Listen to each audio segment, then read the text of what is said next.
Hello বন্ধুরা, আসসালামু আলাইকুম। আপনারা সবাই কেমন আছেন? আশা করি অনেক অনেক ভালো আছেন। হ্যালো বন্ধুরা, আজকে ভিডিও টপিক হলো কীভাবে আপনারা টিকটকের প্রোফাইল পিকচারটা পরিবর্তন করবেন, সেটা আজকে আপনাদের দেখিয়ে দেব।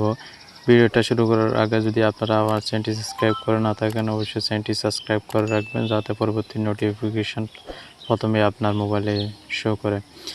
বন্ধুরা, এখন চলুন ভিডিওটা শুরু করা যাক। টিকটকে প্রোফাইল পিকচারটা পরিবর্তন করার জন্য আপনারা প্রথমে কী করবেন, টিকটকে ওপেন করবেন। তারপর আপনারা এখানে দেখতে পাচ্ছেন প্রোফাইল অপশানে ক্লিক করে দেবেন। প্রোফাইল অপশানে ক্লিক করে দেওয়ার পর আপনার এখানে টিকটক প্রোফাইলটা শো করবে।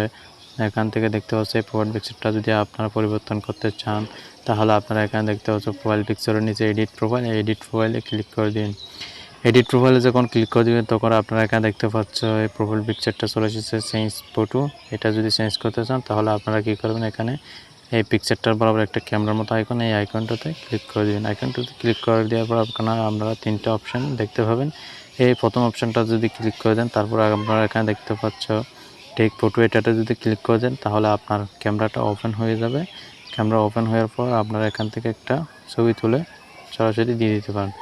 যদি আপনারা এটা না চান, যদি গ্যালারি থেকে দিতে চান, তাহলে এখানে মাঝখানে দেখতে পাচ্ছেন সিলেক্ট ফ্রম গ্যালারি, এটাতে ক্লিক করে দিন। তারপর এখান থেকে আপনারা গ্যালারি থেকে একটা প্রোফাইল পিকচার দিয়ে দিতে পারেন। আমি এখান থেকে একটা প্রোফাইল পিকচার বেশি দিয়ে দিচ্ছি, আপনারাও এখান থেকে যেটা খুশি ইচ্ছা আপনারা এখান থেকে দিতে পারেন। আমি একটা সিলেক্ট করে দিলাম।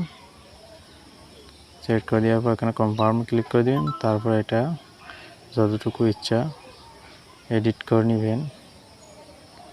আমি এডিট করে নিলাম। তারপর এখানে দেখতে পাচ্ছেন সেভ বাটন, এই সেভ বাটনে ক্লিক করে দিবেন। সেভ বাটনে ক্লিক করে দেওয়ার পর এটা সরাসরি এডিট বা সেট হয়ে যাবে, এখানে অ্যাড হয়ে যাবে। এখানে অ্যাড হয়ে যাওয়ার পর আপনারা এখানে দেখতে পাচ্ছ এটা অ্যাড হয়ে গেছে একদম প্রফেশনালি। বন্ধুরা, ভিডিওটা যদি আপনাদের কাছে পছন্দ হয় বা ভালো লাগে, তাহলে চ্যানেলটি সাবস্ক্রাইব করবেন। ধন্যবাদ, দেখা হবে পরবর্তী ভিডিওতে।